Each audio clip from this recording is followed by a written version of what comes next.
Start game now.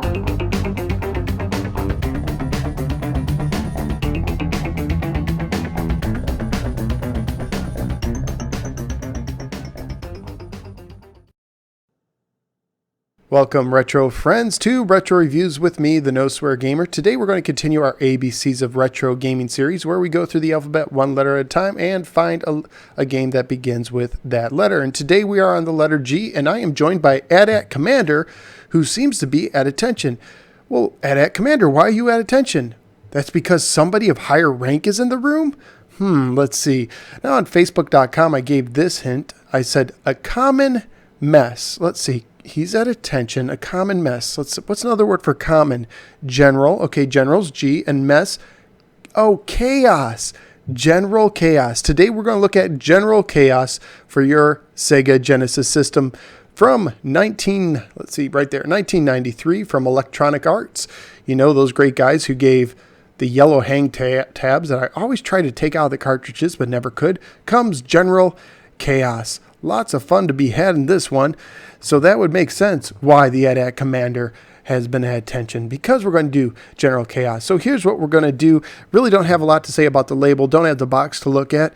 Nice action there because it's General Chaos. I will give it a salute. Let's see. Can you salute? Well, it's kind of a, I don't know. It's kind of a wave. But that's the best the AT-AT Commander can do. So let's go ahead and salute this game as we put it into our Sega Genesis system. You look like you're doing exercises, AT-AT Commander. General Chaos is best described as a real-time strategy game, one of the earliest on a home console. Even though it may not completely fall into the real-time strategy category, I think it kind of fits home console-wise. And in General Chaos, your goal is to take your army all the way to the other general's headquarters, defeat the headquarters, and win the game. Now, you start playing for General Chaos, and you are facing off against General Havoc. And what happens is there is a battle map, and you guys face somewhere in the middle of the map to start. And depending who wins, you start going from one side of the map to the other. So if you win, you will slowly, progressively make your way towards General Havoc's headquarters. And if he wins, his squad will start to make his way towards your headquarters. And whoever gets to the headquarters first and wins on that map wins the game. At that point, if you win, you're given the option to either continue, and they will come up with a clever little story where, oh no, General Havoc escaped, we must go after him again, or you can decide to end and be victorious. Either way, it is a lot of fun.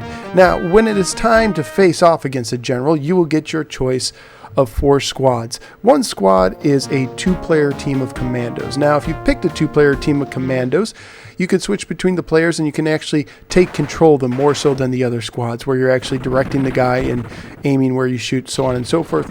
But in most cases, you will be selecting from other squads of 5 players, and those squads are called either the Brute Force Squad, the Demolition Squad, or the Assault Team Squad. Now, these squads are comprised of different characters, and every time you play it, they will shuffle the deck, so to speak, so that even if you pick the same squad twice, the makeup will be different. That way that you can't get dependent on one squad throughout the game. Now, these squads are comprised of a mixture of 5 different characters. First of all, you have your mid-range gunner. He just holds a machine gun and can shoot various angles. You also have a long-range rocket guy who can shoot far distances. I think it takes a little bit for him to reload. As well as a grenade chucker who, again, he takes some time to throw his grenade but can do a lot of damage. There's also a couple close combat guys, that being the flamethrower and the dynamite thrower. Both of them can inflict heavy damage, but they have to be really close. So you have to kind of be strategic in choosing which squad you would like to take on. Now, when you play the game, it is pretty simple to control. It takes a little bit of getting used to, but not much. The C button will cycle through your characters. You can use the D-pad and the B button when you have a character selected to tell him where you go. So you just kind of put your D-pad over where you want him to go on the screen, then hit the B button and he will go there. But you have to be careful, because if there's an obstacle in his way, he might trip over it, leaving him exposed to fire. Or if there is a body of water in between him and the obstacle, he will have to swim through it again. It takes a longer time and exposes him to more hazards. The A button simply tells everybody to shoot. Now, unless you're doing the 2-player commando unit, you will not directly aim them. They will just shoot at whoever is the closest. So it does take a little bit of timing with that. Now, once in a while, if your character comes close to a character from the other team, you'll see a little cloud of dust, and they will begin hand-to-hand combat. Now, sometimes the cloud of dust just kind of erupts and they determine that one character is the victor. Other times, you will actually manually control that player. All the other activity on the field stops for that moment, and you take control of your character, get into a fist fight or kick fight, because A is punch, B is kick, C is block. And when you hit one of those buttons, you can also do like a high kick or low kick, high punch, low punch, and so on. But typically I found this to be more of a button masher. You just wail away. Some characters seem to be better at hand-to-hand combat than others, but in the end it just came down to button mashing.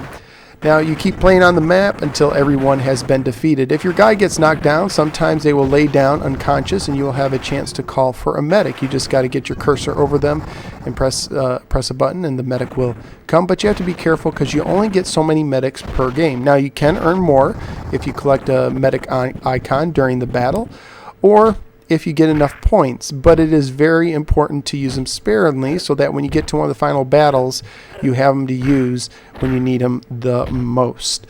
Alright, you can also do a mode where you go through a training, which is a lot better than modern tutorials because it is very simplified and it doesn't take that long at all, and it does a good job explaining what to do. I thought this was actually a clever inclusion in the game because a lot of gamers, let's face it, don't read the manuals, and unlike today's modern training tutorial levels that take 20 minutes and really hold your hand, this one kind of said, okay, here's what you do, go ahead, practice, you ready? Okay, let's go on to the next thing, it's up to you. And you didn't have to go through all the things. You could pick which thing you wanted to practice. But one of the areas where this game really shines is the multiplayer. Now, this game allows you to play up to 4 players. If you have the Electronic Arts 4-play adapter, which turns 2 controller ports into 4, or if you have the later version of Sega's own team multiplayer adapter. Now, the original Sega one would not work with this game. There was a time when Sega had their own 4-player adapter, EA had their own, and typically games either worked for one and not the other, and that was that. So you almost need to have both of them if you wanted to play the full library. But later on, Sega released a revision where you could, actually use it with the EA games as well.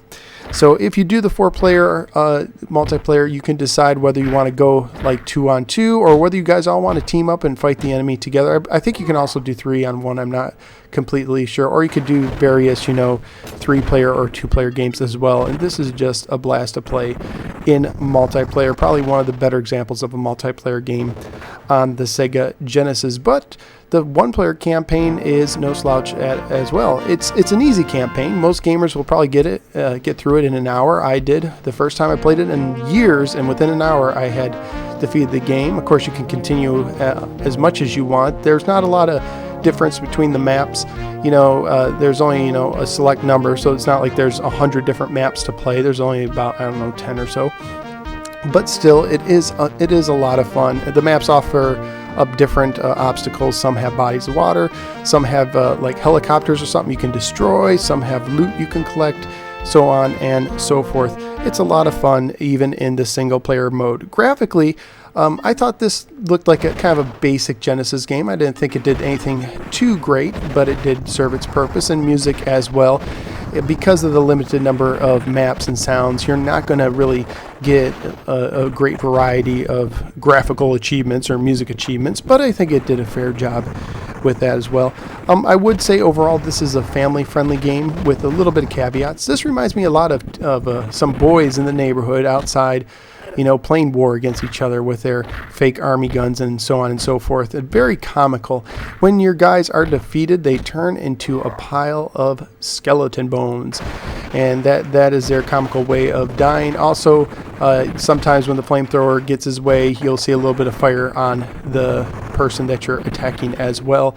But other than that, there is no blood. Everything is done kind of tongue-in-cheek, and I think it's appropriate for most older ages. especially like middle school and up, I'm sure is fine, and probably some elementary as well. So yeah, pretty family friendly game.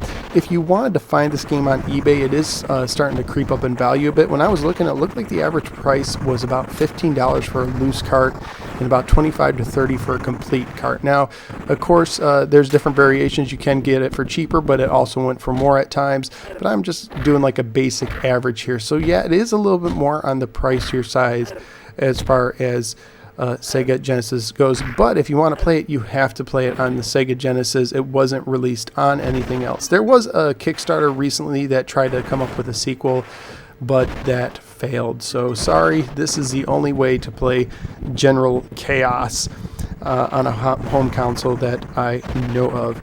So did I enjoy this game? Would I recommend this game? Yeah, I think it was fun. I think it was very arcadey. It did have a little bit of replayability issues as far as one player goes. You're probably not going to play the single player campaign 10 times in a row. But if you're looking for something to last like 30 minutes or so, I think this is really good. So looking at my list, I wouldn't say it's as good as Castle of Illusion, but I think I'd rather play it than Blackthorn. I think it's more fun just to pick up and play if you want kind of an arcadey experience. So I'm going to put it right there in the number 4 spot on my list, and definitely give this a serious consideration for someone who owns a Genesis, especially if you find it on a good deal. So there you go, General Chaos. By the way, a little trivia for you. It looks like, according to some research I did, that EA actually got sued for this game, that someone with the Hogan's Hero TV show tried to sue them because I guess one of the characters yells out Hogan, as in Hogan's Hero, when he is hit with the flamethrower, I believe it was, but the suit, from what I understand, was dropped. So just a little bit of trivia for General Chaos. Hey, I hope you enjoyed the show. Stay tuned. We're going to do another game real soon in the ABCs of Retro series. And if you want a hint, I will give you this. Ooh, the claw has chosen me. And that will be for our letter I game. Can you guess what it is? Think about it. All right. Hey, I'm proud to say I'm part of the Retro Junkies Network. They host a series of retro podcasts. If you'll want to check them out either on iTunes or go to theretrojunkies.com.